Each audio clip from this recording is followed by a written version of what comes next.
சற்று நேர தியானத்திற்காக எடுத்துக்கொண்ட வேத பகுதி எபிரேயருக்கு எழுதின புஸ்தகம் 11ஆம் அதிகாரம் 40ஆம் வசனத்தை வாசியுங்கள். அவர்கள் நம்மையல்லாமல் பூர்ணராகாதபடிக்கு விசேஷித்த நன்மையானதொன்றை தேவன் நமக்கென்று முன்னதாக நியமித்தார். கர்த்தருடைய நாமத்திற்கு மகிமை உண்டாவதாக. புதிய ஏற்பாட்டு காலத்திலே ஜீவித்து வருகிற நம்முடைய வாழ்க்கை தேவனுடைய பார்வையிலே நீதிமானாக காணப்பட வேண்டும் என்றால், நீதியாக எண்ணப்பட வேண்டும் என்றால், நம்முடைய ஜீவியம் எப்படி காணப்பட வேண்டும் என்று கடந்த வாரம் தியானித்த வேளையிலே நாம் அநீதிக்கு மரிக்க வேண்டும், சுயநீதிக்கு மரிக்க வேண்டும் என்கிற இந்த கருத்தை தியானிக்க தேவன் நமக்கு கிருபை செய்தார். அநீதிக்கும் சுயநீதிக்கும் நாம் எப்படி மரிப்பது என்பதை குறித்து நாம் தியானித்த வேளையிலே அதற்காக தேவன் நமக்கு கொடுத்த சத்தியம்தான் ஞானஸ்நான சத்தியம் என்பதை நாம் கடந்த வாரத்திலே தியானித்தோம். ஒரு மனிதன் நீதிமான் என்று எப்போது பெயர் பெற ஆரம்பிக்கிறான் என்றால் தேவனோடு உடன்படிக்கை பண்ணும்போது மாத்திரம்தான். தேவனோடு ஒரு மனிதன் எப்போது உடன்படிக்கை பண்ணுகிறான் என்றால் அந்த ஞானஸ்நான சத்தியத்தின் மூலமாக தான் அவன் தேவனோடு என்ன செய்கிறான் என்றால் உடன்படிக்கை பண்ணுகிறான். அங்கே சுயநீதிக்கு அவன் மரிக்கிறான், தேவ நீதிக்குள்ளாக உடன்படிக்கை பண்ணக்கூடிய நிலவரத்திற்குள் கடந்து வருகிறான். தண்ணீர் ஞான ஸ்நானத்தின் மூலமாக கிறிஸ்துவை தரித்து கொள்ளுகிற அனுபவத்திற்குள்ளாகிறோம் என்பதை தியானிக்க தேவன் நமக்கு கிருபை செய்தார். அதற்கு ஆதாரமாக கொலோசியருக்கு எழுதின புஸ்தகம் 3ஆம் அதிகாரம் 10ஆம் வசனத்தை வாசிக்கும் போது, தன்னை சிருஷ்டித்தவருடைய சாயலுக்கு ஒப்பாய் பூரண அறிவடையும்படி புதிதாக்கப்பட்ட புதிய மனுஷனை தரித்து கொண்டிருக்கிறீர்களே என்று சொல்லப்பட்டிருக்கிறது. என்றைக்கு ஒரு மனுஷன் தண்ணீர் ஞானஸ்நான சத்தியத்திற்குள்ளாக கடந்து அவன் என்ன செய்கிறான் என்றால் கிறிஸ்துவின் மரணத்திற்குள்ளாக தன்னுடைய ஜீவியத்தை முழுமையாக ஒப்பு கொடுத்து இதோ பழைய மனுஷனை அடக்கம் செய்து கிறிஸ்துவின் உயிர்த்தெழுந்த சாயலுக்கு இதோ தன்னை இதோ பங்கு கொள்ளும்படியாக அந்த தண்ணீரிலிருந்து அவன் கரையேறி ஒரு புதிய மனுஷனாக அவன் எப்படி அவன் கரையேறி வருகிறானோ அன்றைக்கே அவன் என்ன செய்கிறான் என்றால் புதிய மனுஷனை தரித்து கொள்கிறான் என்று வேதத்திலே படிக்கிறோம். 2 கொரிந்தியரின் புஸ்தகம் 5ஆம் அதிகாரம் 3ஆம் வசனத்திலே பரிசுத்த பவுல் சொல்கிறார், அப்படி புதிய மனுஷனை தரித்து கொண்டார்களானால் நிர்வாணிகளாக காணப்பட மாட்டோம் என்று அங்கே சொல்லப்பட்டிருக்கிறது. அப்படியானால் என்றைக்கு மனிதன் இந்த இயேசு கிறிஸ்துனுடைய மரணத்திற்குள்ளாக சென்று பழைய மனுஷனை களைந்து போட்டு தேவனுடைய உயிர்த்தெழுதலின் சாயலுக்கு ஒப்பாக அவன் தண்ணீரிலிருந்து புதிய மனுஷனாக கரையேறி வருகிறானோ அன்றைக்கு அவனுடைய வாழ்க்கையிலே பழைய சுயநீதி வெளிப்படாது, பழைய நிர்வாணமாக்கிய பாவம் அவனுடைய ஜீவியத்திலே வெளிப்படாது. அன்றைய நாளிலிருந்து அவன் செய்து கொள்கிற புதிய உடன்படிக்கை அவனுடைய ஜீவியத்திலே எதை வெளிப்படுத்தக்கூடியதாய் இருக்கிறது என்றால் தேவனுடைய நீதியை வெளிப்படுத்தக்கூடியதாய் இருக்கிறது.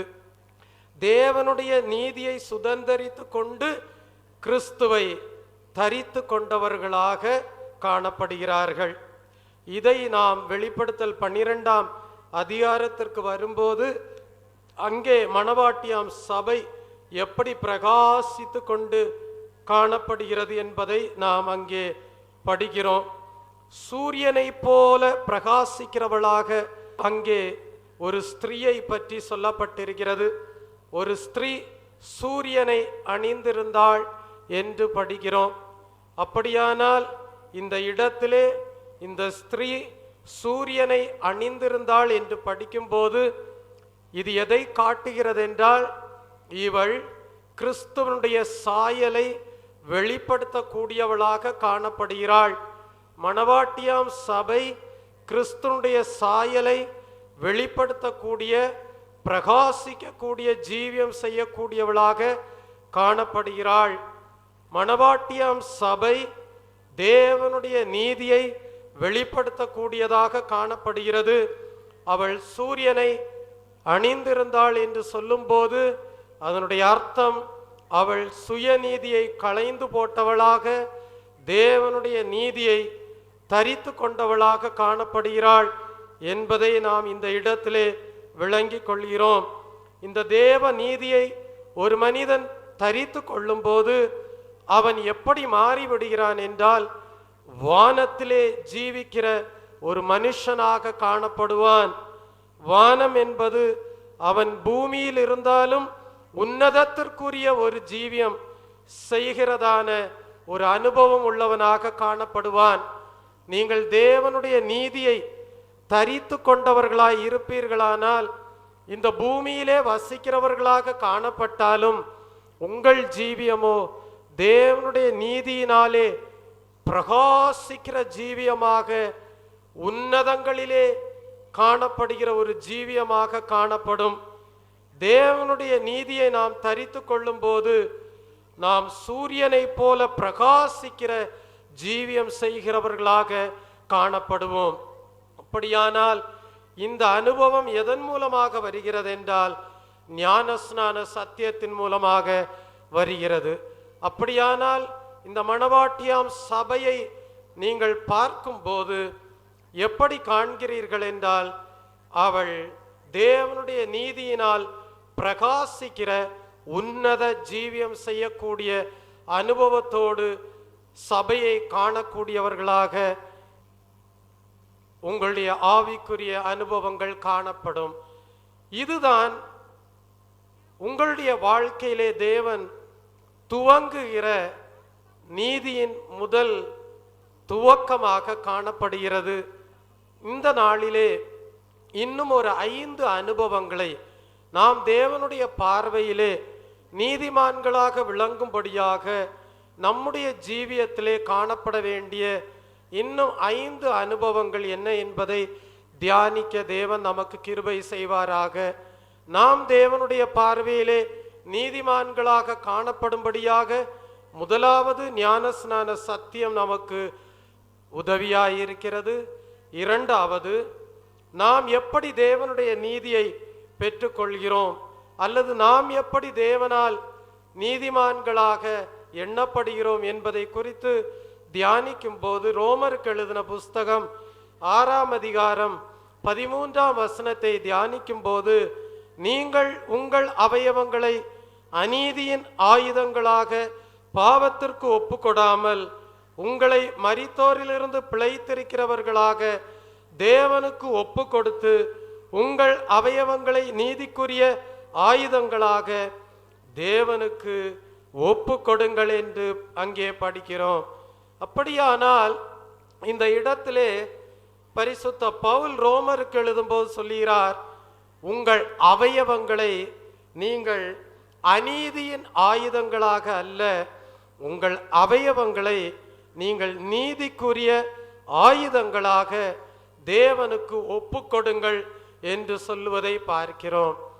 அப்படியானால் கிறிஸ்துவை தரித்து கொண்டு தேவ நீதியை வெளிப்படுத்துகிற அனுபவம் என்பது ஒரு அனுபவமாயிருக்க, இன்னொரு அனுபவமானது என்னவென்றால், நம்முடைய ஜீவியத்திலே நமக்கு தேவன் கொடுத்திருக்கிற ஒவ்வொரு அவயவங்களையும் ஒவ்வொரு நாளும் நாம் அநீதியின் ஆயுதங்களாக பயன்படுத்தாமல் நீதிக்குரிய ஆயுதங்களாக நாம் என்ன செய்ய வேண்டும் என்றால், தேவனுக்கு ஒப்பு கொடுத்து ஜீவிக்க வேண்டியவர்களாக நாம் காணப்படுகிறோம்.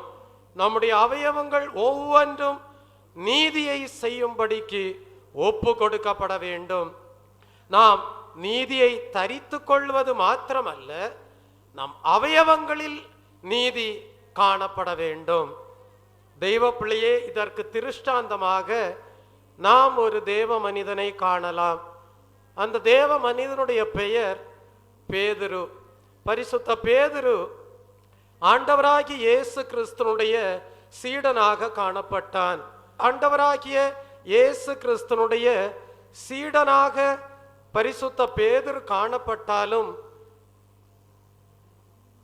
அவன் ஆண்டவராகிய இயேசு கிறிஸ்துனுடைய சீடன் என்று சொல்லப்படுவதற்கு ஏற்ற பிரகாரமாக அவனுடைய சரீரத்தின் அவயவங்கள் அனைத்தும் எதற்காக ஒப்பு கொடுக்கப்பட்டிருந்தது என்றால், நீதிக்கு ஆயுதங்களாக தேவனுக்கு ஒப்பு கொடுக்கப்பட்டிருந்தது. பேதுருடைய அவயவங்கள் அனைத்தும் அநீதிக்கு ஆயுதங்களாக அல்ல, நீதிக்கு ஆயுதங்களாக தேவனுக்கு ஒப்பு கொடுக்கப்பட்டிருந்தது.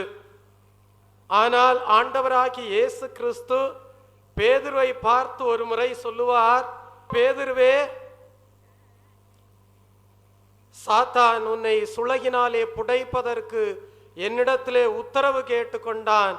ஆகிலும் உன்னுடைய விசுவாசம் ஒளிந்து போகாதபடிக்கு உனக்காக வேண்டிக் கொள்கிறேன் என்று இது ஆண்டவராகிய இயேசு கிறிஸ்து பேதுருவை பார்த்து சொல்வதை பார்க்கிறோம். அதனுடைய அர்த்தம் என்ன? பேதுருவே, உனக்குள்ளாக நல்ல விசுவாசம் காணப்படுகிறது. பேதுருவே, உன்னுடைய சரீரத்தின் அவயவங்கள் எல்லாம் அநீதிக்கு ஆயுதங்களாக அல்ல, நீதிக்கு ஆயுதங்களாக தேவனுக்கென்று ஒப்பு கொடுக்கப்பட்டிருக்கிறது. ஆனால் அதற்கு அதற்கு சோதனையாக சாத்தான் உன்னை சுளையிலே போட்டு புடைப்பதற்கு என்னிடத்திலே உத்தரவு கேட்டுக்கொண்டான். ஆனாலும் உன்னுடைய விசுவாசம் ஒளிந்து போகாதபடிக்கு நான் உனக்காக வேண்டிக் கொள்கிறேன் என்று சொல்வதை பார்க்கிறோம். தெய்வ பிள்ளையே, ஆனாலும் பேதுரு அதை குறித்து பெரிதாக எடுத்துக்கொள்ளவில்லை. ஏற்ற வேளை வந்தபோது கர்த்தராகிய இயேசு கிறிஸ்து கல்வாரிக்கு கொண்டு போகப்பட்ட வேளையிலே சோதனைக்காரன் யாரிடத்தில் தான் வந்தான் என்றால் பேதுருனிடத்திலே தான் வந்தான். பேதுருனிடத்திலே வந்து சுளையிலே போட்டு பேதுருவை புடைக்கும் விதமாக பேதுருக்கு சோதனை வந்தது என்று படிக்கிறோம். அந்த சோதனை யாரினால் வந்தது என்றால் ஒரு ஸ்திரீயினால் வந்தது. அங்கே ஒரு ஸ்திரீ அவனை பார்த்து கேட்கிறாள், நீ ஆண்டவராகி இயேசு கிறிஸ்துவோடு கூட இருந்தவர் அல்லவா என்று ஒரு கேள்வி கேட்பதை பார்க்கிறோம். ஏன் அந்த ஸ்திரீ அப்படி ஒரு கேள்வியை கேட்டாள்? நீதிமானுடைய சாயல் பேதுருனிடத்திலே காணப்பட்டது. தெய்வ பிள்ளையே, பேதுருடைய அவயவங்கள் நீதிக்குரிய ஆயுதங்களாக காணப்பட்டது. தேவனுக்கென்று ஒப்பு கொடுக்கப்பட்டதாக காணப்பட்டது. அது அவனுடைய முகத்திலே வெளிப்பட்டது. பேதுருடைய செயலிலே வெளிப்பட்டது. பேதுருடைய பேச்சிலே வெளிப்பட்டது. பேதுருடைய பேச்சிலே வெளிப்பட்ட காரியம், பேதுருடைய செய்கைகளிலே வெளிப்பட்ட காரியம், பேதுருடைய கிரியைகளிலே வெளிப்பட்ட காரியம் அனைத்தும் அவன் ஒரு நீதிமான், அவன் தேவ சாயலால் நிரம்பி இருக்கிறவன், அவனுடைய அவயவங்கள் அனைத்தும் நீதிக்குரிய ஆயுதங்களாக தேவனுக்கென்று ஒப்பு கொடுக்கப்பட்டிருக்கிறது என்பதை வெளிப்படுத்தக்கூடியதாக காணப்பட்டது. ஆகவேதான் அந்த ஸ்திரீ சோதனை செய்யும்படியாக பேதுருனிடத்திலே கேட்கிறாள். என்ன கேட்கிறாள்? நீ இயேசு கிறிஸ்துவோடு இருந்தவர் அல்லவா என்று. தெய்வ பிள்ளையே, ஆனால் பேதுரு என்ன செய்தான் என்றால், தான் இயேசுவோடு இருந்தவன் என்பதை மறுதலிக்க கூடியவனாக தான் காணப்பட்டான். ஆனாலும் அந்த ஸ்திரீ மீண்டுமாக பேதுருவை பார்த்து சொல்லுகிறாள், உன்னுடைய வார்த்தை உன்னை வெளிப்படுத்துகிறது என்று சொல்லுகிறாள். அல்லேலூயா. பேதுருவே, உன்னுடைய வார்த்தை உன்னை வெளிப்படுத்துகிறது என்று. ஒரு ரட்சிக்கப்பட்ட மனுஷனுடைய வாயிலிருந்து வரக்கூடிய வார்த்தை அந்த மனுஷன் ரட்சிக்கப்பட்டவன் என்பதை வெளிப்படுத்துகிறது. ஒரு மனுஷனுடைய கிரியைகள் அந்த மனுஷன் ரட்சிக்கப்பட்டவன் என்பதை வெளிப்படுத்துகிறது. ஒரு மனுஷனுடைய நடைகள் அவன் ரட்சிக்கப்பட்டவன் என்பதை வெளிப்படுத்துகிறது.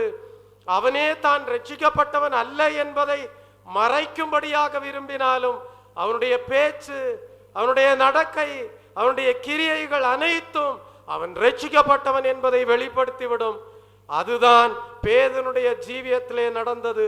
அந்த ஸ்திரீ சொல்லுகிறாள், உன்னுடைய வார்த்தை உன்னை வெளிப்படுத்துகிறதே என்று சொல்லுவதை பார்க்கிறோம்.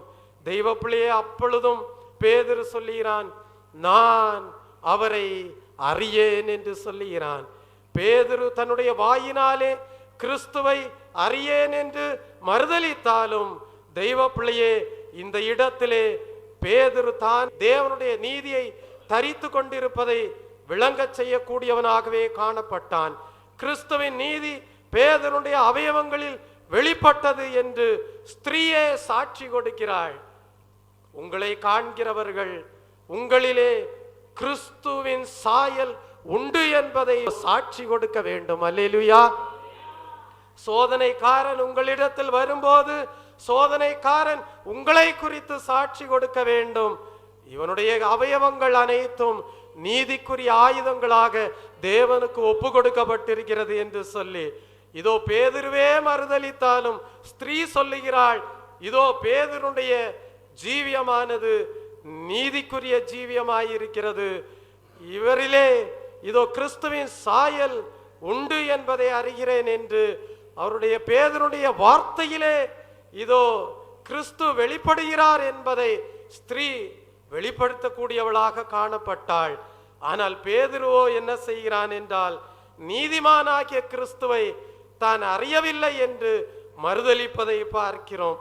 தெய்வ பிள்ளையே, புதிய ஏற்பாட்டு சபை என்று சொல்வது தங்களுடைய நீதியை எதன் மூலமாக வெளிப்படுத்துகிறார்கள் என்றால், தங்களுடைய வார்த்தையினாலும் தங்களுடைய கிரியையினாலும் தங்களுடைய செயல்களினாலும் ஒவ்வொரு நாளும் தேவனுடைய நீதியை வெளிப்படுத்தக்கூடியவர்களாக காணப்படுகிறார்கள்.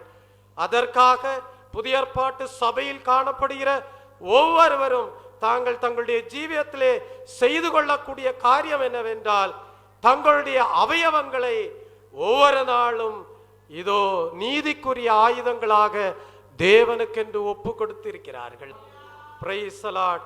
அடுத்தபடியாக நம்முடைய வாழ்க்கை தேவனுடைய பார்வையிலே நீதியாக எண்ணப்பட வேண்டுமானால் நம்முடைய ஜீவியத்திலே காணப்பட வேண்டியது என்ன? யாக்கோபுக்கு எழுதின புஸ்தகம் 3ஆம் அதிகாரம் 18ஆம் வசனத்தை வாசிக்கும் போது, யாக்கோபுக்கு எழுதின புஸ்தகம் 3ஆம் அதிகாரம் 18ஆம் வசனத்தை வாசிக்கும் போது, நீதியாகிய கனியானது சமாதானத்தை நடப்பிக்கிறவர்களாலே சமாதானத்திலே விதைக்கப்படுகிறது என்று படிக்கிறோம். இந்த இடத்திலே நீதியை ஒரு கனியோடு ஒப்பிட்டு சொல்லப்பட்டிருக்கிறது. நீதியை கனியோடு ஒப்பிட்டு சொல்லப்பட்டிருக்கிறது. நீதியாகிய கனியானது சமாதானத்தை நடப்பிக்கிறவர்களாலேயே சமாதானத்திலே விதைக்கப்படுகிறது. இந்த வசனத்தின் மூலமாக நாம் விளங்கிக் கொள்ளக்கூடிய சத்தியம் என்னவென்றால், நீங்கள் தேவனுடைய நீதியை பெற்றுக்கொள்ள வேண்டுமானால் நீதியின் கனியாகிய சமாதானம் உங்களுக்குள்ளே காணப்பட வேண்டும். தெய்வ பிள்ளையே, உங்களுக்குள்ளே தேவனுடைய சமாதானம் காணப்படுமேயானால் அந்த தேவனுடைய சமாதானத்தை ஒவ்வொரு நாளும் நீங்கள் வெளிப்படுத்தி ஜீவிப்பீர்களானால் அதன் மூலமாக தேவனுடைய நீதியை வெளிப்படுத்தக்கூடியவர்களாக காணப்படுகிறீர்கள். அநேகர் எத்தனையோ நல்ல கிரியைகளை தேவனுக்கென்று செய்வார்கள். அநேகர் தேவனுக்கென்று அநேக விதமான பாடுகளை படுவார்கள். ஆனால் இவைகளையெல்லாம் தேவனுக்கென்று பாடுகளை பட்டு தேவனுக்கென்று அநேக நல்ல கிரியைகளை செய்து, ஆனால் தேவனுக்கேற்ற நீதியின் கனியாகிய சமாதானம் உங்களுடைய வாழ்க்கையிலே இல்லாமல் போகுமே. ஆனால் உங்களுடைய பாடுகளிலே நீங்கள் தேவனுக்கென்று செய்யக்கூடிய நற்கிரியைகளின் மூலமாக தேவனுடைய சமாதானத்தை வெளிப்படுத்த இயலாது போவீர்களானால் உங்களுடைய வாழ்க்கையிலே தேவனுடைய நீதி வெளிப்பட இயலாது. ஆகவேதான் ஆண்டவராகிய இயேசு கிறிஸ்து வருமளவும் உங்களுடைய சமாதானத்தை நீங்கள் இழந்து போக கூடாது. நீங்கள் தேவனுக்குள்ளாக இவ்வளவு சமாதானத்தோடு எப்படி ஜீவிக்கிறீர்கள் என்பதுதான் சாத்தானுடைய ஒவ்வொரு நாளும் அவன் யோசிக்கக்கூடிய யோசனையாயிருக்கிறது. உங்களுடைய சமாதானத்தை எப்படி கெடுப்பது, உங்களுடைய சமாதானத்தை எப்படி இழக்க பண்ணுவது என்பதுதான் சாத்தானுடைய ஒவ்வொரு நாளும் அவன் செய்யக்கூடிய கிரியையாயிருக்கிறது. ஒவ்வொரு நாளும் சாத்தானுடைய சிந்தனை என்னவென்றால் உங்களுடைய சமாதானத்தை எப்படி இழக்க பண்ணுவது என்பதுதான். ஆம், ஆகவேதான் வேதம் சொல்லுகிறது, கிறிஸ்து வருமளவும் உன்னுடைய சமாதானத்தை நீ இழந்து போகாதே. சமாதானத்தின் கர்த்தர் வரும்போது உங்கள் ஆவி, ஆத்மா, சரீரம் முற்றிலும் பரிசுத்தமாயிருப்பதாக என்று. ஏனென்றால் இது உலகம் கொடுக்க கூடாததான சமாதானம், இது உலகம் எடுக்க முடியாததான சமாதானம். அல்லேலூயா. ஒரு தேவனுடைய பிள்ளை தேவனுடைய சமாதானத்தில் வாழ்கிறாள் என்றால், ஒரு தேவனுடைய பிள்ளை தேவனுடைய சமாதானத்திலே வாழ்கிறான் என்றால், அது உலகம் கொடுத்த சமாதானம் அல்ல, அது உலகம் எடுக்கக்கூடிய சமாதானமும் அல்ல, அது தேவன் கொடுத்த சமாதானம். அது கனி என்று சொல்லப்பட்டிருக்கிறது, அது நீதியின் கனி என்று சொல்லப்பட்டிருக்கிறது. அது உன்னுடைய நீதியுள்ள வாழ்க்கையினாலே தேவன் உனக்குள்ளாக கொடுத்த சமாதானம்.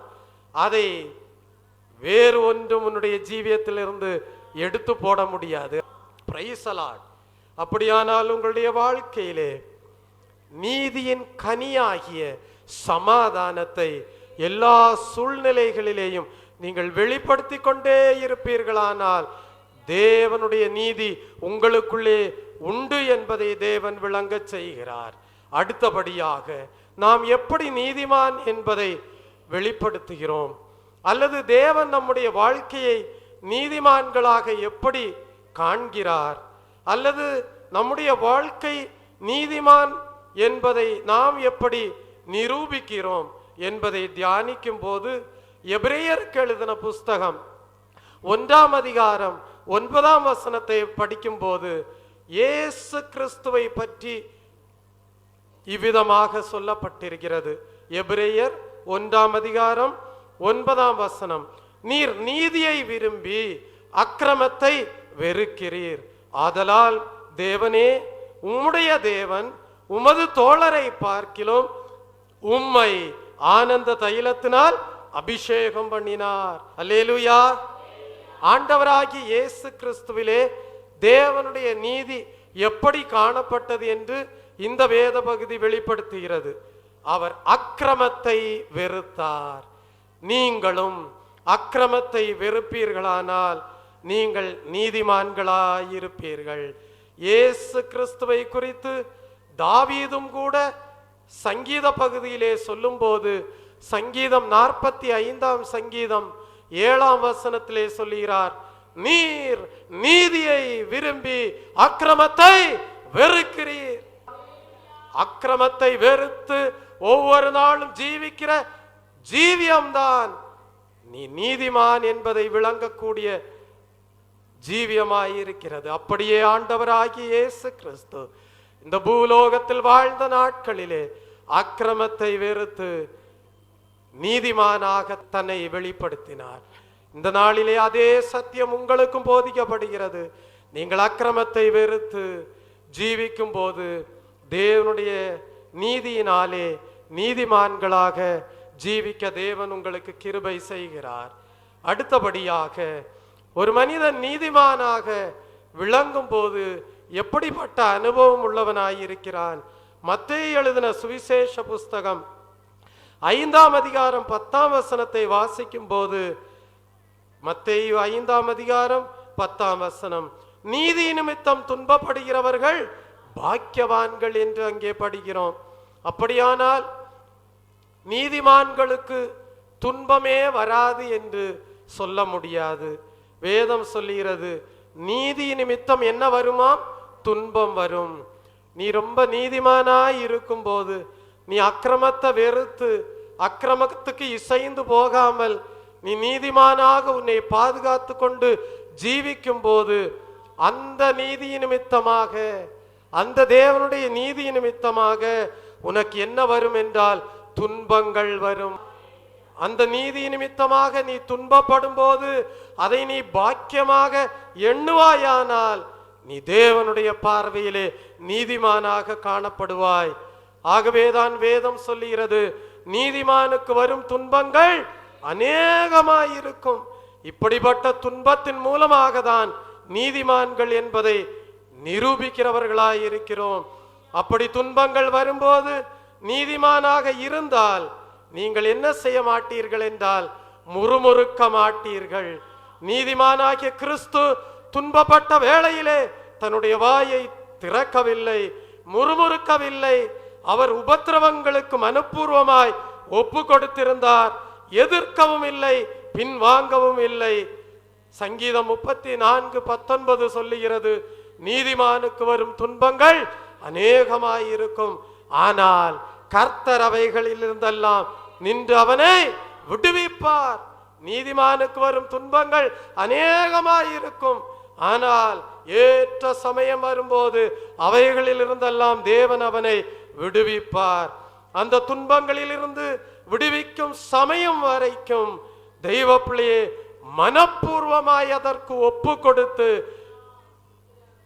நீதி நிமித்தம் நாங்கள் துன்பப்படுகிறோம், பாக்கியசாலிகள் என்று எண்ணுவீர்களானால் தேவனுடைய பார்வையிலே நீதிமான்களாயிருப்பீர்கள். அடுத்தபடியாக தெய்வ பிள்ளையே நீதிமான்களுடைய அனுபவம் எப்படியாக காணப்படுகிறது? வாசியுங்கள். ஏசாயா தீர்க்கதரிசியின் புஸ்தகம் 57ஆம் அதிகாரம் 2-1 வசனங்களை வாசிக்கும் போது, நீதிமான் மடிந்து போகிறான், ஒருவரும் அதை மனதில் வைக்கிறதில்லை. புத்திமான்கள் எடுத்துக்கொள்ளப்படுகிறார்கள், ஆனாலும் தீங்கு வராததற்கு முன்னே நீதிமான் எடுத்துக்கொள்ளப்படுகிறான் என்பதை சிந்திப்பார் இல்லை.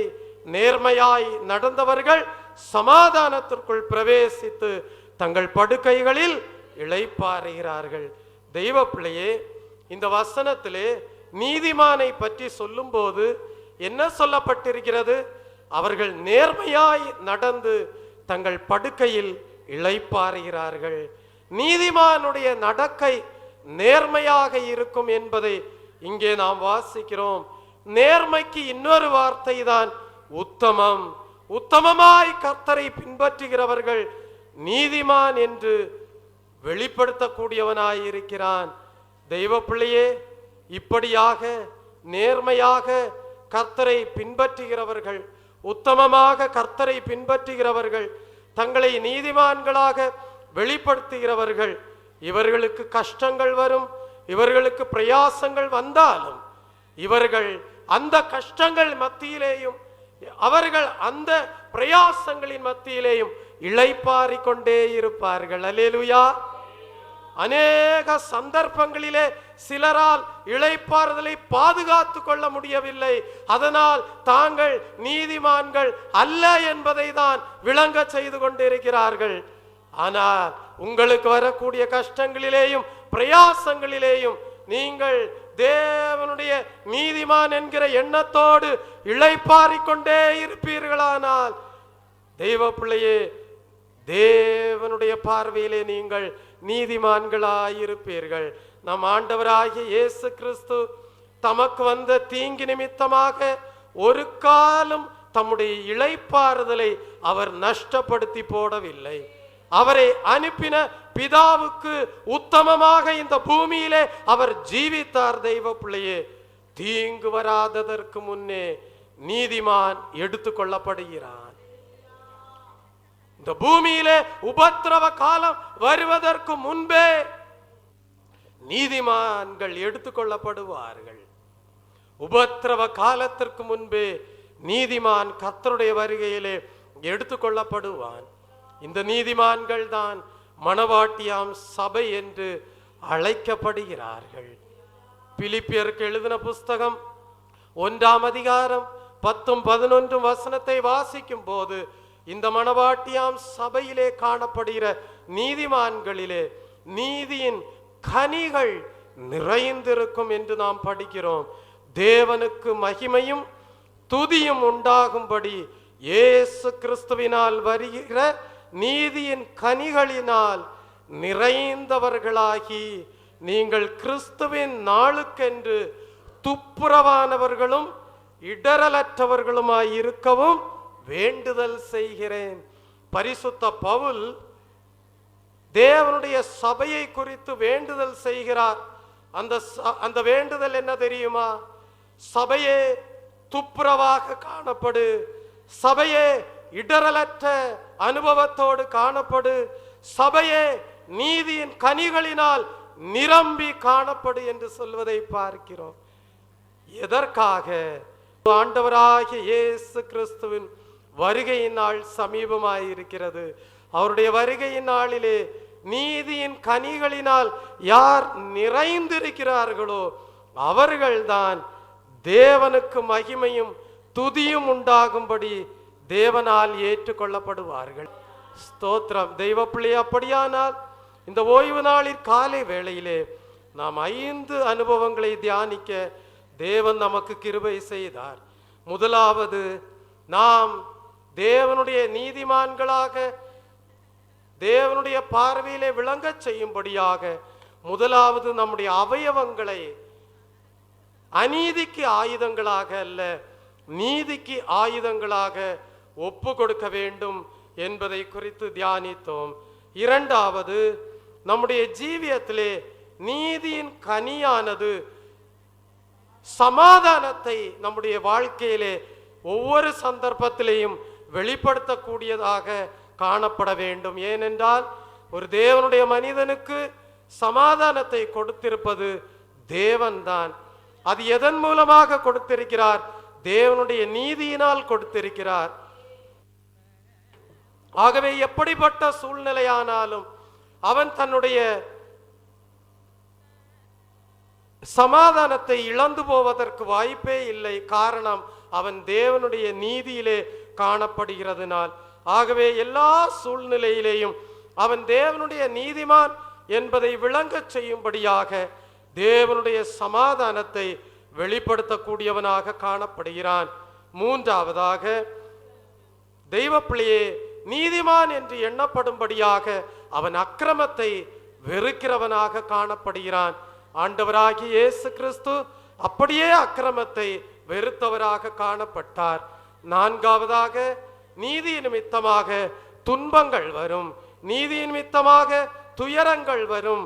அப்படி வரும்போது நாம் என்ன செய்ய வேண்டும் என்றால், இதோ முறுமுறுக்காமல் நாம் என்ன செய்ய வேண்டும்? நான் நீதிமானாய் இருக்கிறதுனால் எனக்கு துன்பங்கள் வருகிறது என்று சொல்லி அதை நீ பாக்கியமாக எண்ணுவாயானால் தேவனுடைய பார்வையிலே நீதிமானாய் இருப்பாய். ஏற்ற வேளை வரும்போது அவைகளில் இருந்தெல்லாம் கர்த்தர் உன்னை விடுவிப்பார். Praise the lord. கடைசியாக, நீதிமான் மடிந்து போகிறான், ஒருவரும் அதை மனதில் வைப்பதில்லை. புத்திமான் எடுத்துக்கொள்ளப்படுகிறான், ஆனாலும் தீங்கு நாள் வருவதற்கு முன்பே அவன் எடுத்துக்கொள்ளப்படுகிறான். காரணம் என்ன? இந்த பூமிக்கு ஒரு உபத்திரவ காலம் வரப்போகிறது. அந்த உபத்திரவ காலத்திற்குள் நீதிமான்கள் யாரும் செல்ல மாட்டார்கள். சாத்தான் நீதிமான்களை துன்பப்படுத்த வேண்டும், துயரப்படுத்த வேண்டும், வேதனைப்படுத்த வேண்டும் என்று எண்ணினாலும் அந்த தீங்கு நாளிலே நீதிமான்கள் இராதபடிக்கு தேவன் தம்முடைய சமூகத்திலே நீதிமான்களை சேர்த்து கொள்வார். நம்முடைய கண்களை மூடுவோம். அப்படியே இந்த நாளிலே கேட்ட இந்த 5 அனுபவங்களின்படி உங்களை நீதிமான்களாக விளங்கச் செய்ய தேவன் கிருபை செய்வாராக. ஜெபத்திலே கடந்து செல்வோம், ஜெபிப்போம். எல்லாரும் ஒப்பு கொடுங்கள். கர்த்தாவே, உம்முடைய பார்வையிலே நாங்கள் நீதிமான்களாக காணப்படும்படியாக இப்படிப்பட்ட அனுபவங்கள் மூலமாக எங்களை நடத்தி செல்லும் கர்த்தாவே. அல்லேலூயா. ஸ்தோத்ரம், ஸ்தோத்ரம், ஸ்தோத்ரம், ஸ்தோத்ரம், ஸ்தோத்ரம், ஸ்தோத்ரம், ஸ்தோத்ரம், ஸ்தோத்ரம். எல்லாரும் உங்கள் அவயவங்களை நீதிக்குரிய ஆயுதங்களாக ஒப்புக்கொடுங்கள். ஒரு தலபலவரதபது சந்தலபலவரதபதுலவே. அநீதிக்கு ஆயுதங்களாக அல்ல, ஒரு தலபல வரத பதில் டபக்கல வரத பதில வரத நீதிக்கு ஆயுதங்களாக ஒரு தலபல வரத பதில் டபக்கல வரத பதில வரத பதில் சந்தலபல அக்கிரமத்தை வெறுக்கிறவர்களாக ஒரு தலபல வரத பதில் டபக்கல வரத பதில் சந்தலபல வரத பதில் டபக்கல வரத பதில வரத ரிதலபல வரத பதில் டபக்கல வரத பதில வரத பதில நீதியின் கனியாகிய சமாதானத்தை வெளிப்படுத்துகிறவர்களாக ஹல்லேலூயா ஹல்லேலூயா.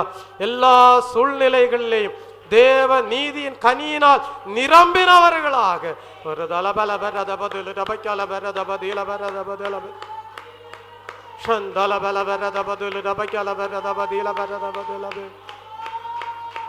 ரிதலபல வரத பதில் டபக்கல வரத பதில வரத பதில் டபக்கல வரத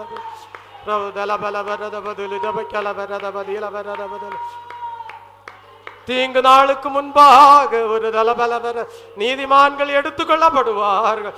அந்த எடுத்துக்கொள்ளப்படுகிற நாளிலே நீங்களும் காணப்படும்படியாக ஒரு தலபலவரத பதில் அந்த உபத்திரவ காலத்திற்கு முன்பாக நீங்கள் எடுத்துக்கொள்ளப்படும்படியாக ஒரு தலபலவரத பதில் தேவ நீதிக்கு இந்த நாளிலே சமர்ப்பியுங்கள். ஒரு தலபலவரத பதில் சந்தல பல வரத பதில் டபக்கல வரத பதில வரத பதில ஹல்லேலூயா ஹல்லேலூயா ஹல்லேலூயா. நீதியின் பாதையிலே அவர் நீதம் நம்மை நடத்துகின்றார். நீதியின் பாதையிலே அவர் நீதம் நம்மை நடத்துகின்றார்.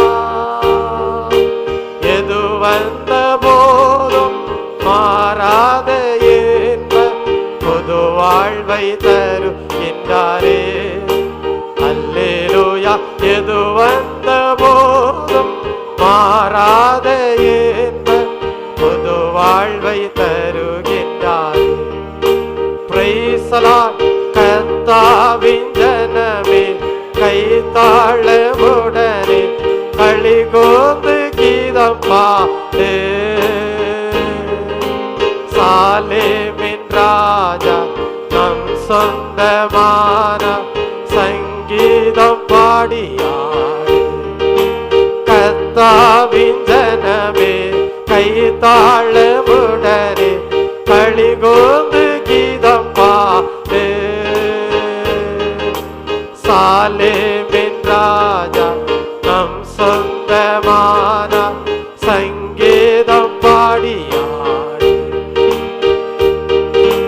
நீதியின் பாதையிலே நீதம் நீதம் நம்மை நடத்துகின்றார்.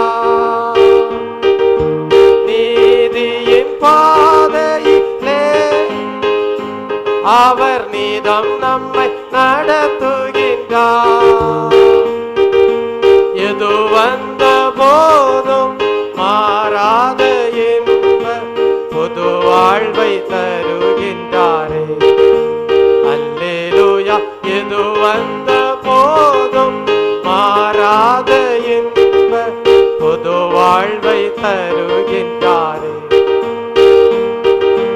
கர்த்தாவின் ஜனமே கைத்தாளமுடனே களிகூர்ந்து கீதம் பாடு. சாலேமின் ராஜா நம் சொந்தமா சங்கீதம் பாடியாடு. அல்லேலூயா அல்லேலூயா அல்லேலூயா அல்லேலூயா அல்லேலூயா அல்லேலூயா அல்லேலூயா அல்லேலூயா. தேவன் நம்மை நீதியின் பாதையிலே நடத்தி செல்கிற தயவுக்காக ஸ்தோத்தரிப்போம். ஸ்தோத்திரம் ஸ்தோத்திரம் ஸ்தோத்திரம். இன்றைக்கு கேட்ட சத்தியத்தின்படி தேவனுடைய பார்வையிலே நீதிமான்களாக விளங்க செய்ய தேவன் அனுகிரகம் செய்யும்படியாக ஸ்தோத்தரிப்போம். ஸ்தோத்திரம் ஸ்தோத்திரம். என் ஆத்துமாவே கர்த்தரை ஸ்தோத்திரி, என் உள்ளமையுடைய பரிசுத்த நாமத்தை ஸ்தோத்திரி. என் ஆத்துமாவே கர்த்தரை ஸ்தோத்திரி. அவர் செய்த சகல உபகாரங்களையும் மறவாதே. ஆமென். நம்முடைய கர்த்தராகிய இயேசு கிறிஸ்துடைய கிருபையும் பிதாவாகிய தேவனுடைய அன்பும் பரிசுத்தாவியானுடைய ஐக்கியமும் இன்றும் என்றும் சதா காலங்களிலும் நம் அனைவரோடும் நம்முடைய குடும்பங்களோடும் சபையாரோடும் இருப்பதாக. ஆமென். Hallelujah, hallelujah, hallelujah, hallelujah, hallelujah, hallelujah, hallelujah, hallelujah,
Hallelujah.